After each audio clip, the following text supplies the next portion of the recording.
Јавниот повик кој што го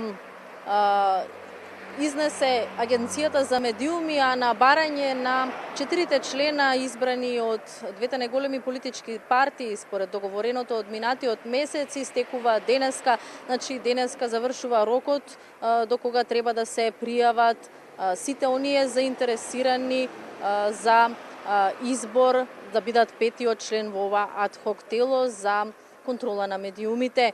Според моите информации од дел од членовите на ова адхок тело се пријавиле околу 10 членови. Како што знаеме, според договореното, петиот член треба да биде албанец. Пријавените били и од сферата на науката, меѓутоа имало поголемиот дел од нив биле и колеги новинари. Веќе од утре треба членовите на адхок телото да остварат и работна средба на која што ќе го изберат петиот член, затоа што во вторник треба и официјално да започнат со работа.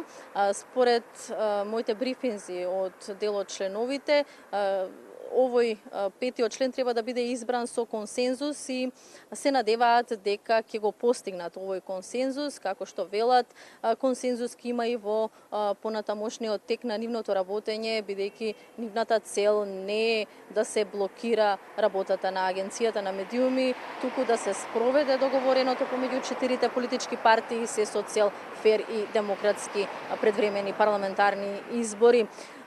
Инаку нивните канцеларии веќе им се предадени, тие ќе бидат сместени овде во Агенцијата за медиуми, ќе имаат целокупната техничка поддршка, ќе им биде дадена, како и стручната служба, која што, како што знаеме, треба да им ги доставува извештаите по спроведениот мониторинг. Според законските измени од договореното од минатиот месец, Агенцијата за медиуми и понатаму ќе го спроведува наблюдувањето по методологијата која што треба да ја усвои следната недела. Сите извештаи од ова мониторирање ќе им бидат доставувани на комисијата, односно на адхок телото од 5 члена. Сега адхок телото има право да носи препораки. Прво ќе се оди доколку некој од медиумите се огрешил по правилникот. Прво ќе се оди со јавна опомена, така е договорено и така се и законските измени. Одлуките ќе ги носи Агенцијата за медиуми. Сега доколку медиумот се огрешил по втор пат, тогаш ќе се оди и со прекршочна пријава до надлежниот суд, кој што ќе додели ќе изрече финансиска казна за медиумот кој што нема да се придржува кон правилата кои што ќе бидат усогласени, односно според последни законски измени. Знаеме дека глобите со последните измени беа намалени за 50%.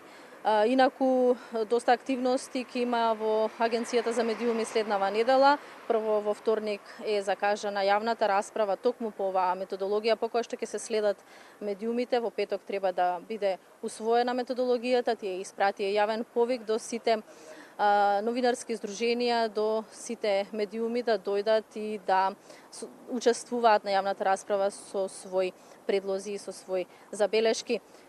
Мониторингот ќе се спроведува 100 дена пред изборите, а 100 дена пред изборите треба да седне на функцијата главен и одговорен уредник предлогот од опозицијската СДСМ, па така да овој предлог исто се очекува да биде најавен, односно да се објави во текот на следната недела.